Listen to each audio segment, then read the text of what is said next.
the entertainment capital of the world, Las Vegas, Nevada. It's midnight in the Marshaverse, starring Marsha Warfield and her two sons, Steven Roberts and Skills Hudson, as the problem child. Well, good morning, good evening, good night. Hello, how you doing? Welcome to Midnight in the Marshaverse, that moment in time between yesterday, today, and tomorrow, right here at the witching hour. And I want to wish you all a happy doomsday, because, it's after the election and we ain't over that yet. But anyway, we're going to do the best we can. We're going to have a great show.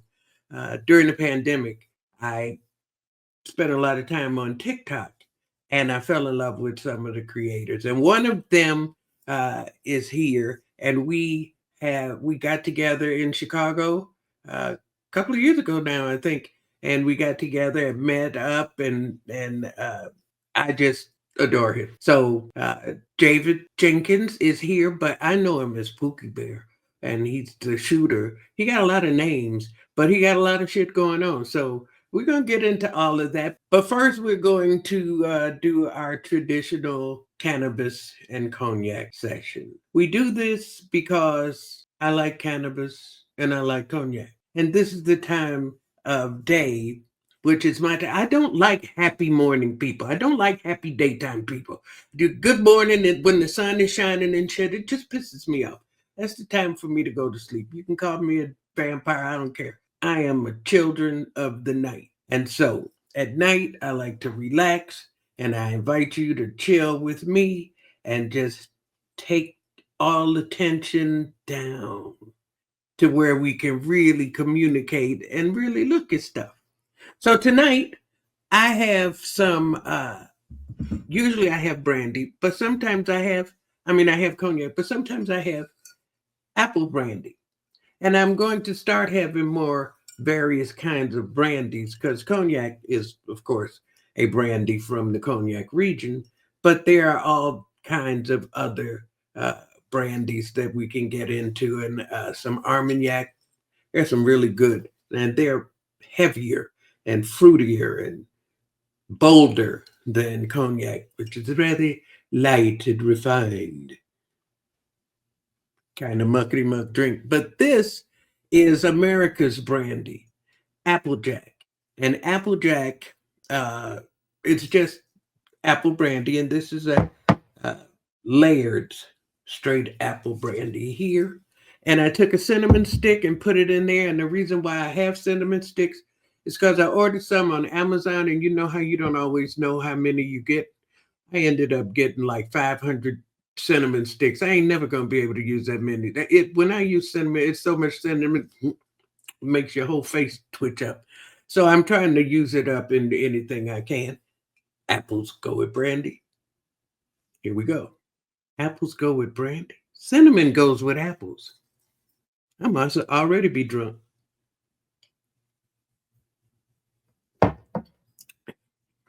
It would be better if that sat in there like overnight. But I ain't complaining. It's okay. This is one of my favorite batteries and cartridges.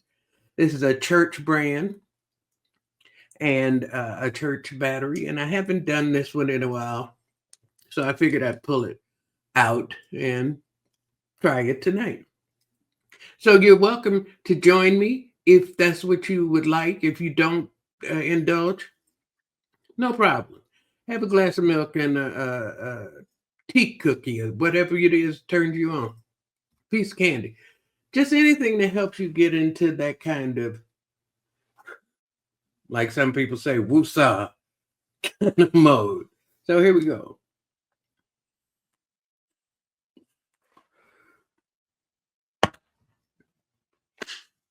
All right, now we can get this thing going.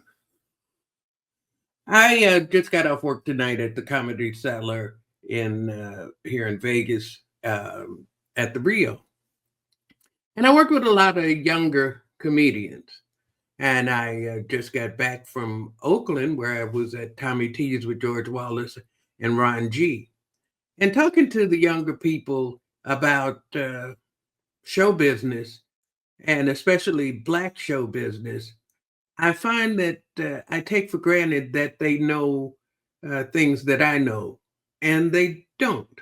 I assume they know things, and I start telling stories, and then they ask me questions and let me know they have the chronology wrong. And so I'm going to take this comediosophy moment that we usually have and start going over some of the history that I've been trying to impart forever, but rather than show you videos I did before and stuff, I figured I would just talk about it again. I talk about the Chitlin Circuit a lot, and again, the Chitlin Circuit is usually confined to a certain length of time, but in reality, the Chitlin Circuit is from the time we got here to now. The Black achievement quite often has happened in the shadows, not in the mainstream, and so it was other. And American show business owes itself to minstrelsy, to blackface minstrelsy. It's said to be the first all American form of entertainment, and it owes its existence to enslaved people who entertain themselves. And one of the things they used to do was to have competitions whenever they had time to celebrate or whatever. They would have these contests where to see who could out imitate the slave masters pretense when it came to dancing. They would have the big formal big house balls where they'd, after you and after you. And the enslaved people thought that was the funniest shit they had ever seen. So they would mock them and have these contests. And they would do this thing and start high stepping, and everybody would have a good time. And the winner would get a prize of a small baked good. And they would literally take the cake. And these performances were so entertaining to the so-called owners that they started requiring their enslaved people to perform these contests at their functions. They didn't really get the fact that they were being mocked. And so they just thought it was fun, I guess, like you would think if your pets imitated you. You wouldn't really give them any credit for anything at all other than it was cute. And so they started providing larger cakes and prizes and making people perform them, turning their joy into labor as they did with everything else. And in New York, slavery was abolished, I think, in 1821. Sometime after, not very long, sometime it depends on who you read, between 1828 and 1835 or so, a performer from New York went down south, supposedly, as legend goes, and saw a Black performer singing and dancing. He took that dance back to New York and started performing it, and became known as the father or the daddy of minstrelsy. His name was Thomas Daddy Rice. And the number he took and adapted was called Jump Jim Crow. And he'd say he would perform this dance was supposed to be authentic Southern whatever. And a lot of people lose that minstrelsy was a Northern thing. It was not a Southern thing at first. It was strictly Northerners making fun of Southerners and their enslaved people. And just about all of our stereotypes that still stay with us were born there. That's the beginning of American show business. And Black people were not allowed. There were no women, and there were no Black people. White men performed all the roles. And drag was a very big thing in minstrelsy. As time went on, Black performers took their performances and wanted to take them mainstream. In order to do that, they had to perform in blackface. Time goes on, and as it happens in show business, it comes in waves. So minstrelsy became vaudeville, became burlesque, became radio, became television, became cable, became the internet, became right where we are now. And the transitions, like most transitions in this country, where we have one step forward and they push two steps back. It hasn't always been steady and seamless, but Black performers on their ersatz shitless circuit managed to create some of the most vibrant and just remarkable art and culture, among other things. But other people will have to tell you about the academics and the sciences and all that kind of stuff. Show business, which has often, in fact, most often, served as America's propaganda arm that perpetuated these images that taught people stereotypes that, again, we still live with. The stereotype of the white man hero. This is not a reality. This is a stereotype that has been perpetuated for over generations so that people associate white men not only with these heroic warrior types, but also with the God they worship. White Jesus serves as the conduit between God and white men. And these images have been indoctrinated into us since, as I said, the beginning of show business. And once you embrace that, and then we could go through the steps of how we went from minstrelsy to vaudeville and who the stars were and what they did. But right now, understanding the foundation of America's image factory, dream factory, sense of identity creation started in blackface minstrelsy.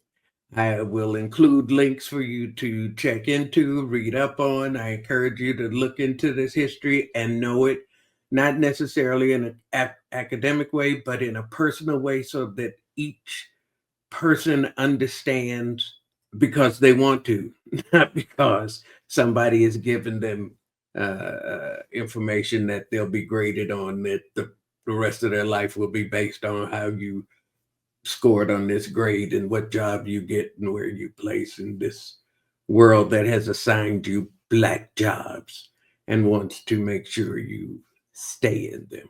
So check that out. We will talk about this, I think, in these comediography sessions. We'll do a lot of these Professor Marsha minutes, so that we, as I said, understand colloquially, familiarly, from viscerally, so that we understand these roots and how they've grown and what they've manifested, whether they wanted to or not. You know, if you take the allegory of the rose in Spanish Harlem, you know, she's growing through concrete, and diamonds have come from these roots, and they shouldn't be buried. Every child should know them. We should celebrate them. They are not shameful. They are triumphs beyond imagining, unless you have that foundation. So check out the links. Check out the all of the sound bites and the videos. Look up whatever ones strike your fancy, and we'll talk about it again later. This week's show is brought to you by Aunt Karen's Suburban Seasonings Casseroles in a Can. In honor of parent company USA Corp. Incorporated and its new CEO and dork overlord, Donald Trump, Aunt Karen's Suburban Seasonings presents its commemorative new dish, tub of orange glazed chocolate stuffed bologna casserole in a small can.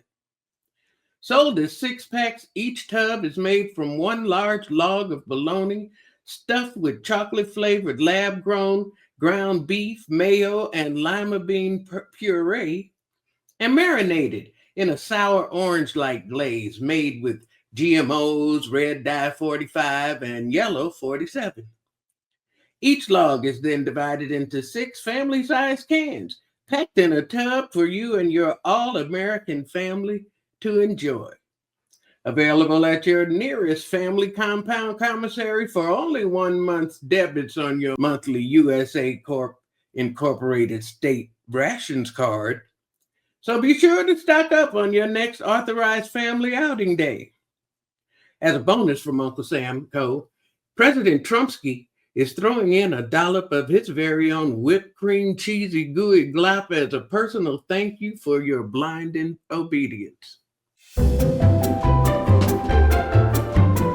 It's my pleasure to introduce a man I fell in love with, like I said, during the pandemic when we were all locked down and TikTok was new and you only had a minute at a time to introduce yourself.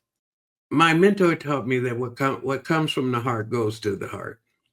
And so in those minutes, this man caught my heart. I just knew him like family. And so when I went to Chicago one time, I wanted to meet up with all of the influence. Well, not all of them, because there are a lot of them, but the ones in Chicago, the first names that said yes. And just have them show me Chicago now. And it was a wonderful trip.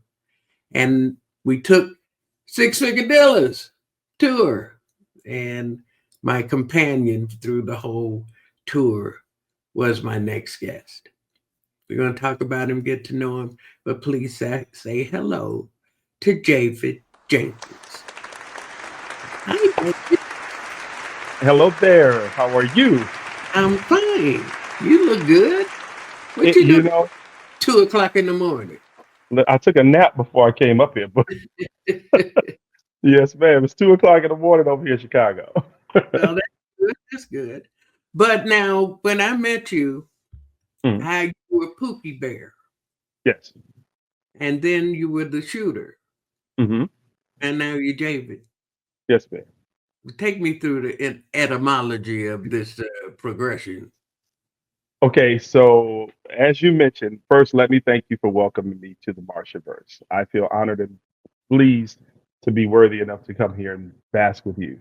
It is Dirk, my honor, as always, to be with you. thank you so much. So when the pandemic hit, as you mentioned, my daughter suggested I get on TikTok because I was running around the house getting on everybody's nerves because we were locked in. And when I made the account, I couldn't think of a name because I didn't want to use my real name. And my wife calls me Pookie Bear. That's what she calls me. And so I figured, yeah, let's just go with Pookie Bear. That'll be my TikTok handle. And so that's what it was for quite a while on there until the first time Agent 45 got in office. And I started really going heavy against what he was, and who he was, and what he represented. And I wasn't holding my tongue when I spoke about him.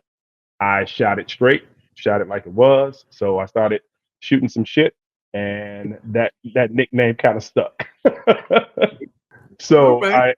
that was just it. I made up this greeting, good morning, god damn it, it's the shooter. Let's shoot some shit. And Yes. some kind of way that caught on. But I always appreciated, like I said, you did shoot straight. You're a straight shooter. And you also seemed very male, masculine, Mm. but very approachable and sweet and nice, and I just felt a kinship. I appreciated how you talk about your family, how you talk about your journey in deconstruction. uh, you you grew up in what church? St. James AME, the AME Church in Chicago. Me church. Yep. I don't know. No, my grandmother wasn't in them. Yeah, she was Pentecostal. Anyway, uh, but how did it come about that you decided to deconstruct? So what one of the things is when I tell people, I feel I went into ministry for the wrong reason. Uh, I ran into So you were a minister. yes, at one time I was. I pastored a church and everything, Marsha. Okay. I pastored church and everything. So when I was young, I was going through some abuse, suffering at the hands of my brothers, and the church was a safe space for me. I could run there and not have to worry about dealing with what was going on over here. So it was a space for me to hide. So when I got there in the black church, especially the AME church, when you're a young black man, well spoken, trying to do something with your life, you're a hot commodity. So I began receiving attention that I wasn't getting in other areas of my life.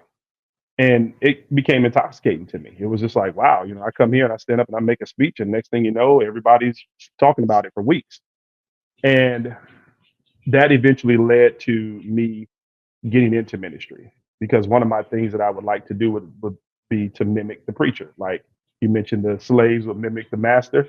I would do the Mhm. same thing. I would get up there, I could copy a pastor's inflections, his tone of voice, his turn of phrase, even some of his movements. And you get a bunch of kids in the back of the church after church, and you got this one tall one back there acting a fool and mimicking everybody. It's a good time. So that led to, oh, he's got the calling. He's really good at this. And I ended up in ministry. Um, I do feel like I was born and put on this earth to help people.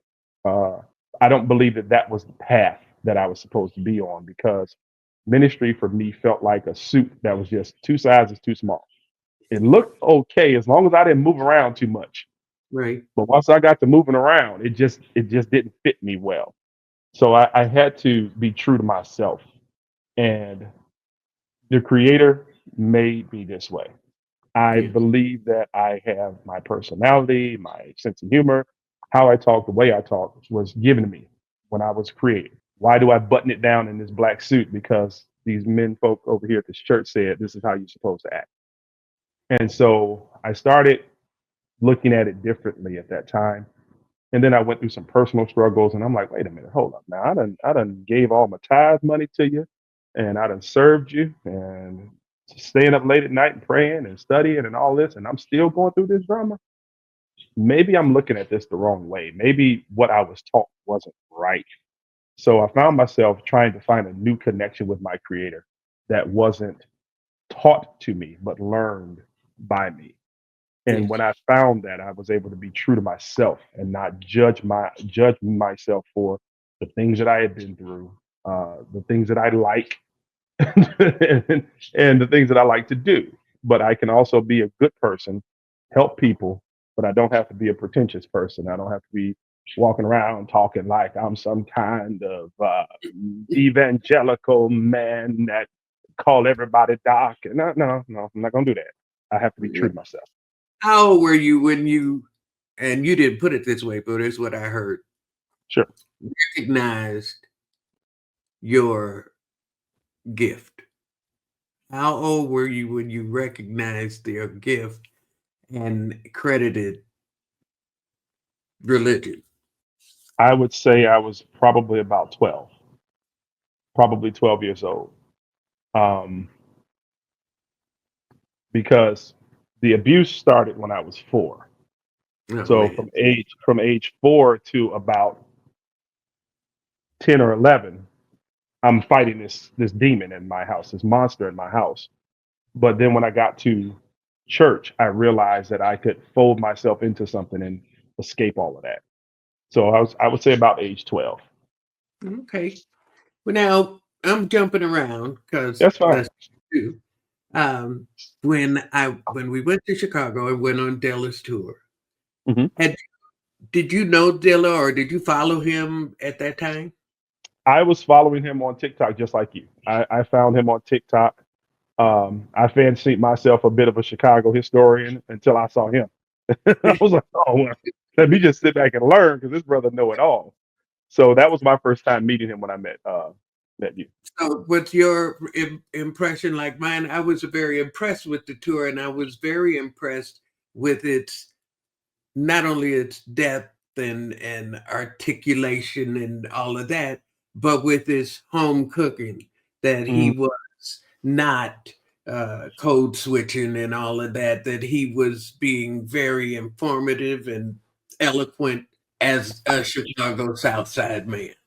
I was so impressed with that because he had a bunch of not us on the bus. Right. And it could have been easy for him to, like you said, code switch and pander to those folks, but he didn't. He kept his roots. He had his locks and he had his fraternity gear on, and he was authentic. And that's what I appreciated about it. I've been on a lot of tours, and I've seen people be one way on the tour, then as soon as the bus is over, it's another way. But who you get with Dilla on that tour is who you get if you sat down with him and had dinner with him. And I loved that about the brother. And to this day, I love that. And a fun fact, after that tour, when we put the pictures up, come to find out his brother and I were ministry colleagues in the same church. Okay. I didn't even know that was his brother, but come to find out they're brothers. Yeah. When we had dinner, because you took me, because I wanted to spend time with you. I wanted to talk to you, and I wanted you to take me somewhere. And you took me to a restaurant that you told me is no longer in business, but it was a great Southside experience, and I felt like I made the right choice. But my family is no longer in the Chicago area, and so you taking me to the places you took me and doing what you did with the Santa Claus and all that, I still got to. It felt like family. It felt authentic. You have shared a lot of stuff online, a lot of your life, and again, that makes you feel close to you. But you're also writing a book or have written a book. Yes. If you would send me that TikTok of you when you finished your book. I'll send it to you. Yes, ma'am. I'll send it to you. That was one of the most authentic moments I've ever seen. I was so happy with you, and I felt what you felt. If I could feel what you feel, you know what I mean? It all started when my mom met my dad, and they fell in love, and they had me. Hi, my life? It's kind of crazy. It was just a wonderful, and that's what it is about you. You're not afraid to do the not manly things, but really manly things, you know? Right. What made you write the book, and what exactly story are you telling? Okay. So we mentioned the abuse and things, but all of that's in the book. The title of my book is Illegitimate. When I show you the cover, the IL for ill is kind of falling off, and it just looks like it says legitimate. Yeah. But the goal in my life has always been to legitimize myself. Mentioned to you when you were here that my mother had recently passed away, because you were here last year, almost last week, this time last year, you were here. That's when you were here. Okay. And so when we sat together, I told you that my mom had passed. And one of the things that I started doing when I turned 50 was I wanted to give myself the truth, because I'd always been telling this lie about who I was and how I grew up. This loving story of my brothers and how we were this band of, merry men, and that wasn't the truth. And I told that lie for so long that it started eating at me. So I decided I was going to sit down and write my life story and tell my truth as it actually happened. Now, as I was taking care of my mom, I could never find her birth certificate so that I could handle her business because she was suffering from dementia.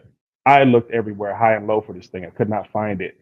Come to find out, she had thrown it away years and years ago because she was born illegitimate and born in 1941 in Dixon State Hospital, which at the time was an institution for the insane. And they would send young Black girls there to have children if they were unwed. So my grandmother was 16 years old and had been molested. And my mother's birth was her second time going there for that. So when she was born, they stamped on her birth certificate illegitimate. So mom hated seeing that. Anytime she had to present her birth certificate, she just couldn't do it. She would find a reason why not to do it. She'd tear the bottom half off. anything she could do to keep from letting people see that. So it became one of her missions in life to never have any children outside of wedlock.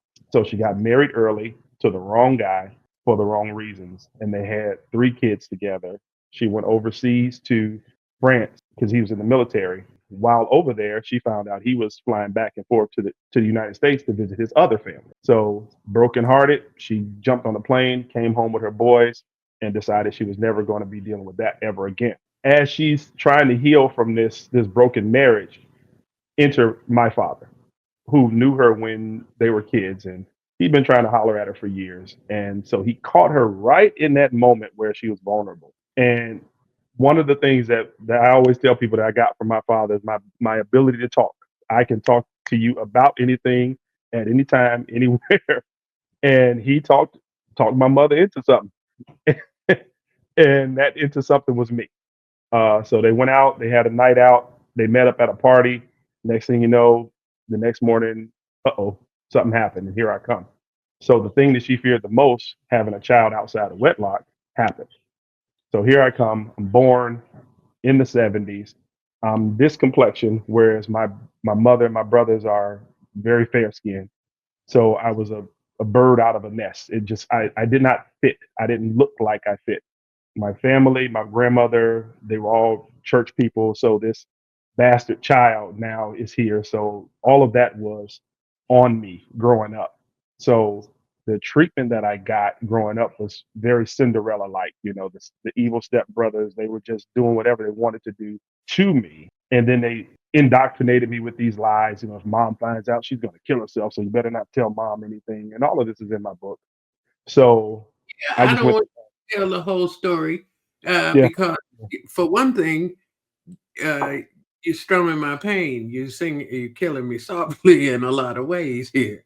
But also, I want to know about. I want people to buy the book. I want people to yes, get into the story, and I yes. want to skip from the child you were describing to the Hmm. man you are, the married man, right, with Hmm. children Yes, that yes. you seem very proud of and involved with.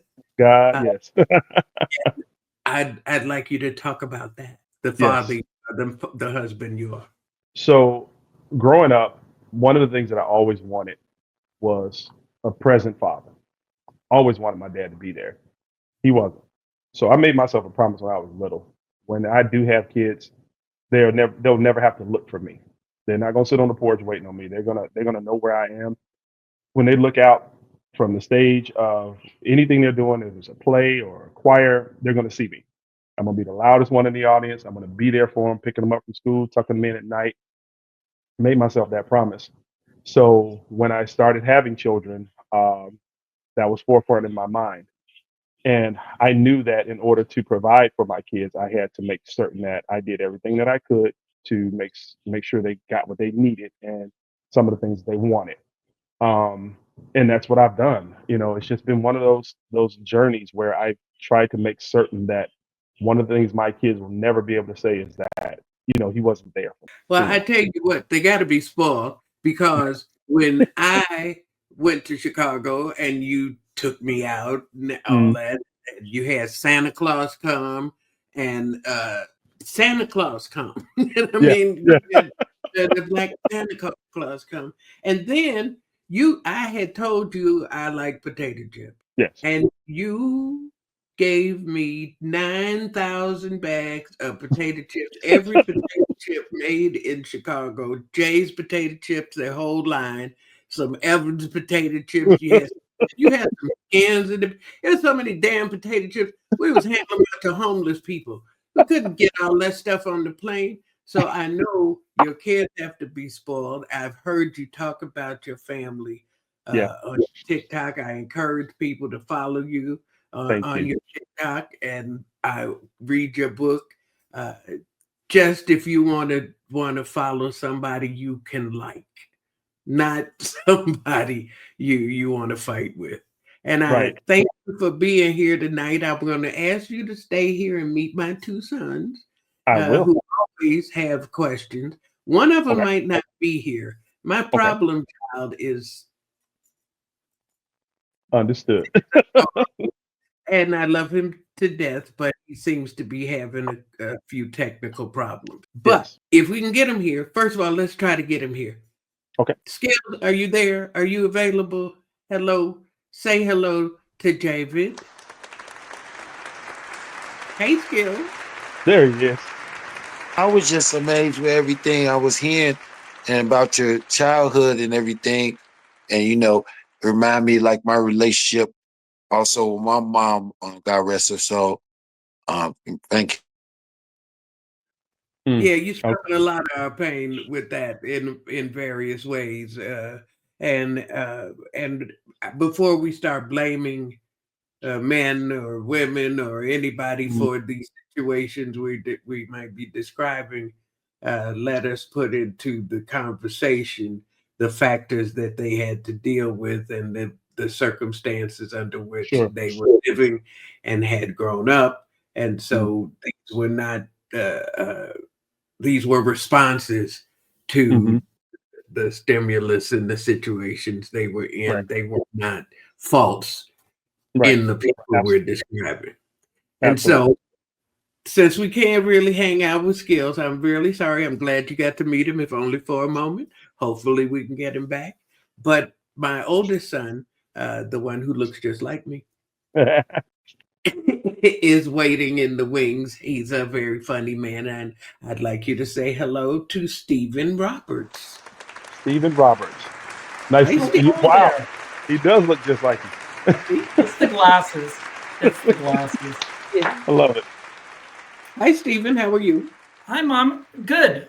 What a great interview that was. It was really great to hear you. I want to piggyback a little bit on what Marsha said. She's Sure. talking about how parents, basically were doing the best with the light they had to see with. I just heard some very wise people talk about how, just like alcoholism, Mhm. family dysfunction is a family disease, which Yeah. means that the parents had it and they got it from somewhere, Mhm. and they got it from somewhere, and so that means that whatever happened to me happened to them too, and we're all in the same mess Very together. true. And then they said, and then their solution is, we don't blame our parents because Right. they had it also. And so I thought that was, they didn't ask for this either. Mhm. Right. Mhm. And And so yeah. I mean, if they had cancer, then you had cancer, you wouldn't blame them for having cancer. Very true. Very true. Correct. So we release that. I heard that theme among the two of you as you were speaking, and I thought that was really great. And I think that's kind of, the new thinking. It's been around for a while, but I think people are really beginning to tune into it. Your story is very compelling. Thank you, Steve. That's the only way we're going to survive these Right. next few years, which are fraught with peril for all of us, simply Mhm. because of who we are.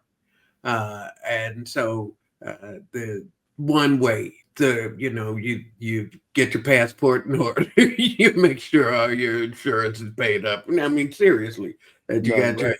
insurance and all that stuff. But then you have to realize that this is not a battle that can be won with artillery and Mm. things like that. This battle has to be won for the souls Right. of people who have been led astray. And one Mhm. by one, almost. Now Yeah. we're at one Yeah. person at a time. Yeah. But we have the technology. We just have to keep the will and focus and understanding that what we have to offer, our strongest weapons, are the words and wisdom that we have to encourage people to, like you said, not know your creator from outside, but Correct. from internally. Yeah. And that internal knowledge, that internal knowing connects you subconsciously to your past, to your Yeah. ancestry in a way that you otherwise might not be able to Mhm. recognize. But so I hope to encourage people to tap into that knowingness, that little child like Mhm. knowledge spirit and goodness and fair. Nobody's more fair than a toddler. They know what is fair. You got to teach it. So to understand that and celebrate that and spread that, that's pretty much the only counter we have to what we have now. So thank you for joining us. Thank you for this shirt. You are more than welcome. And Stephen, you have a shirt like mine? I have a shirt, but it's not from him. So I'm going to get one. But this is from a company called Shy Boys. Yep. See? Yep. That I picked up when I was there in September. I have a couple of their stuff now, and I bought Skills a hat from them. So we love. Do you know of them, Javid? I've heard of Shy Boys. Yes, I've seen their work online. Well, we're all Chicago now. Yes, we are. Thank you. I wanted to thank you for having me tonight, and thank you for when you were at the comedy store, the comedy club last year. I'm sorry, my drinks are starting to catch up with my tongue. So. All right, don't worry about it. But thank you. We had a great time, and I don't want to bury any of your jokes, but you had a joke about edibles and timing that was picture perfect. I mean, when you delivered that, I was like, and then you hit the punchline. I say, so masterful. So I loved it. I'm glad you were there, and I hope to see you again. And you're welcome to come back here anytime and hang out with us here at the Marshaverse. Thank you so much, Stephen. It was good to meet you. Oh, good to meet you too. Thank you so much. Yeah. Good luck with the book. Thank you. It's with the editor now. Hopefully we can have a release by February or March. Excellent. All right. We'll look for that. Yes, ma'am. Thank you all so much. Good night. Good night.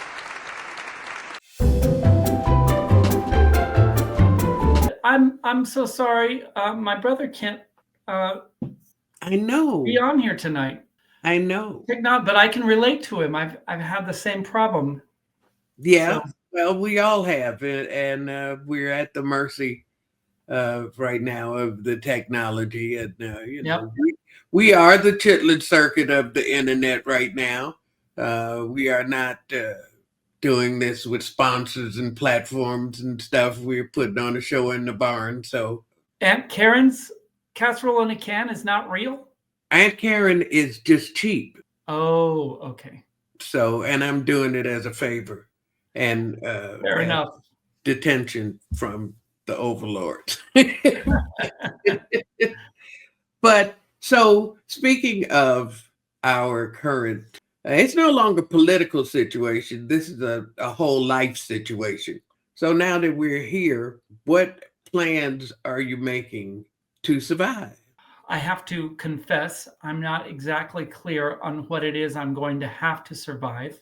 Go ahead. Trump.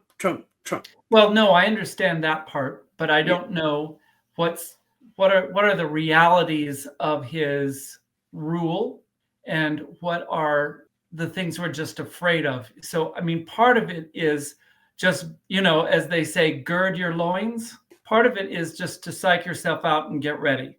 We are seeing what he's doing, what he's already starting to do today. He had a judge that he appointed during his first term that has blocked mandates already. And so, here we go, right? In preparation, they're all starting to take a U-turn as well. So, but I don't know exactly how that's going to affect me directly. So I will tell you, one of the things that I've already started to do is get just a little bit more involved with my community. And so tonight, at the behest of my husband, we went to a art class, which at a art gallery called Slonina Art Space in downtown Las Vegas, and met with a whole bunch of like-minded people. And we learned how to do a particular kind of painting called pour paint. But you could tell it wasn't about so much the task as about this particular community of LGBTQ, women of color, women, Hispanic women, and gay people kind of coming together and commiserating and being together. at the end, they kind of had a wrap up at the end, people talking about, I mean, this situation is exactly what we wound up talking about, what we need to do and how we need to take care of ourselves spiritually and community wise. And, you know, I really feel like there has to be a way for us to band together, not only in political ways, but also in social ways and just in moral, how we keep our morale up, you know? Morale and morality. Yes. You know, Yes. because one of the things I don't want to do is become like the people I don't want to become like. You know what I mean? I don't want to adopt or adapt similar bullying tactics and all just confrontation. We don't want to defeat the monster by becoming the monster. Correct. You can't dismantle the master's house using the master's tools. It's you. Correct. You've got to take a higher plane. It doesn't mean lay down. It doesn't mean stop fighting. It doesn't mean, I mean, you know, there are many battlefields that wars can be waged on. But it doesn't seem to me to be productive to gird my loins for, you know, a fist fight. No, that's not what we're girding our loins for. And when I've girded my loins, I wasn't confrontational at all. And so, you know, I had this conversation twice today, and this is the third time I'm having this conversation. And I would assert that we are not going to change hearts and minds by fighting. It's just not going to happen. No. We have to be examples. We have to be open with MAGA Trump people. We have to show them ways in which another thought, another way of thinking is useful. Yeah. It's like somebody says, you want to fight? And you say, okay, go ahead and fight. Yeah. You go fight. I don't have a problem with you fighting. Just, I'm not going to fight. We're not fighting. No. And so I think right now we're, you know, at the watching the credits of a horror movie about to come on. Right. We're imagining the monster before they take the screen. And sometimes the monster is a lot smaller and, you know. The suspense is almost always more anxiety producing. But I have a feeling we're in for, you know, have you seen a Bugs Bunny Daffy Duck cartoon? Of course. That's what we're in for. A lot of running around, yelling, shooting and stuff. And well, that's how it was last time too. Yeah. You got a rant for me? I think we just did it. No, I have a rant. Okay, I'm ready to hear it. I might have one when you're done. Okay, my 2-minute rant is sauce. Okay. How the fuck does everything come with sauce? Dessert comes with sauce. Breakfast comes with sauce. I don't want sauce. It's like you're covering up cook the food right, and then you don't have to make a sauce. But sometimes I ordered some food, and it was regular food, and it was fine. But I had another separate bag of sauces. Sauce for the sauce. You got this sauce. You got this. Who invented sauce? I think this is an Aunt Karen thing. This is not a you know, it's sauce. Just either cook it in the sauce like a gumbo or a soup or something, or just leave it alone. Just I don't like sauce. Okay, that's my rant. Fair enough. And you? Yeah, well, I'll talk about dog parks. How about that? Yeah, how come dog parks are nicer than the actual park? How come all of a sudden now dogs are more important than the people? The parks are for people. Last time I checked. What? Did you make that up? You sounded kind of Tony Parks are for people? Yes, you sounded or I don't know. It might have been Charles Nelson Riley. Your parks are for people. I have this new bumper sticker say parks are for people. They have these very elaborate chain link fence areas for dogs that come with a vestibule so that with 2 doors so that you get inside and then you shut one door and then you unleash your dog and there's a hook and then you open the door and then you go in and then you look over at the playground and it's broken. And you look at the grass and it's not in the same shape. And there's dogs all over the grass. How is that grass even nicer? I know that people are going to say, well, those are the people who use the park, but that's not the only people who use it. That's the people who complain the most. The people who complain are the people who get things taken care of, especially in municipal districts. And they have now, not only do you have a dog park, but you have a small dog park and a large dog park. And neither the twain shall meet, you know? Right. And it's all, there's rules and there's all this stuff and it's, and they have their own parking lot. This parking lot is for the dogs. You know what? I think this whole idea of a dog park is for the dogs. And I have 2 dogs. You do? Yeah, and we don't go to the dog park. Hamlet and Ham and Egg. Yeah, Hamlet and Egbert. Yeah. But I think that's here, as a matter of fact. What's behind that is litigation. Oh, well, of course. Hi. You know, somebody's big dog ate somebody's small dog, and somebody stepped in something, and Karen said, "What is it doing here?" And there you have it. Right. But anyway, this show has gone pretty quick. In honor of our guest, Jarvid Jenkins, the shooter, Pookie Bear, we're going to, on this end of the show, again, talk about history and reiterate the need for becoming conversant with history in a non-threatening, easy way. And I think museums are great ways to do that. You can take the whole family. You can see things, you can talk about them, and you can go back more than once. The ones I've been to, one of the DuSable Museum I went to with Javid and Dilla. It's one of the stops on Dilla's tour, and it's a wonderful resource. It's adventuresome for not just Black people, but especially for Black kids to have a day out of school, where you get to take a lunch and go visit someplace. It's a great place to be, and I'm glad that I got to experience it with Javid and Dilla and the people we went to, and my friend Arlene.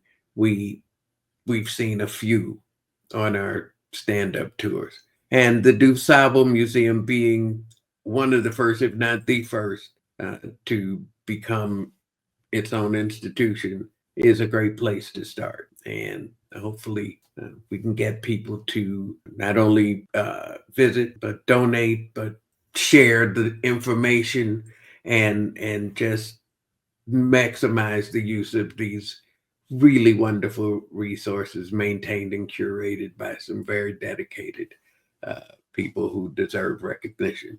And they would get more if I knew who the hell they were, but I don't. So go to the museum and look it up. More shall be revealed. That's right. Thank you so much. On this show, we've had a good time. Like every week.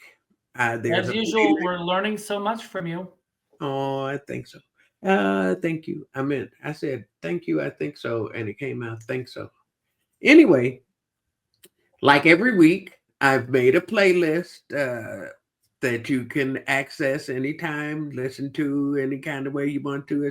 Mine are all R&B, jazz, doo-wop, hip-hop from, like my whole 70 years on this earth of Black music with a, slow, easy kind of vibe. And I have a question for you. I'm going to put you on the spot here a little bit. Okay. Will you put together a Thanksgiving playlist that could be played at Thanksgiving dinner next week? Okay.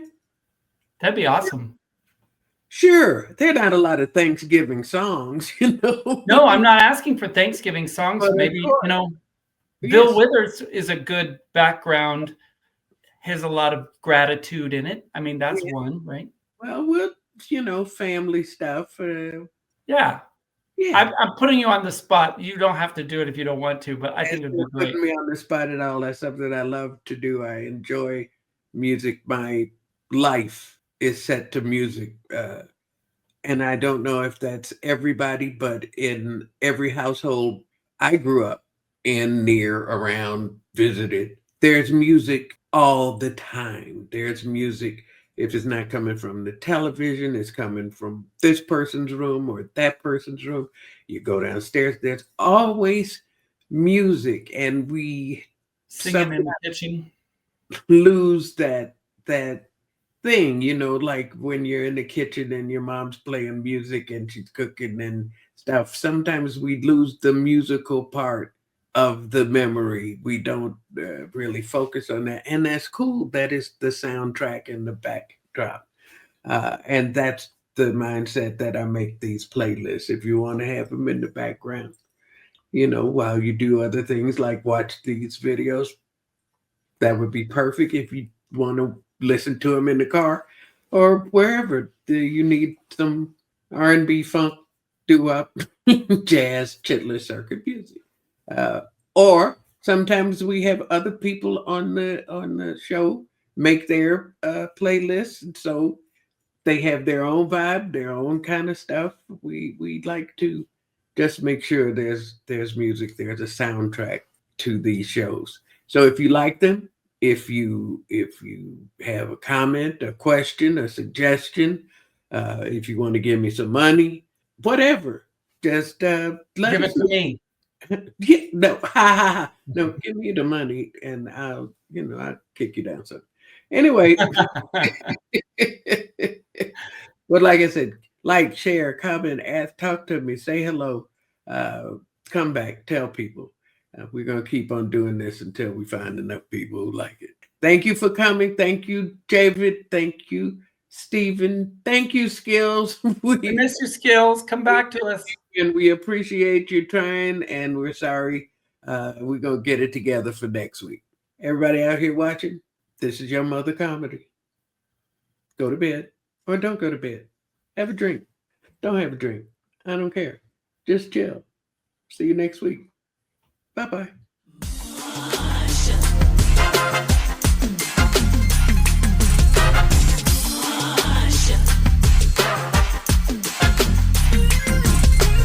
She got away, no one can do it like that. Her own style, no one can wear that hat. Hey, don't you know that the queen is back? She's back, she's back. She withstands the test of time. When it comes to strength, she comes to mind. Knock her down, she gets back.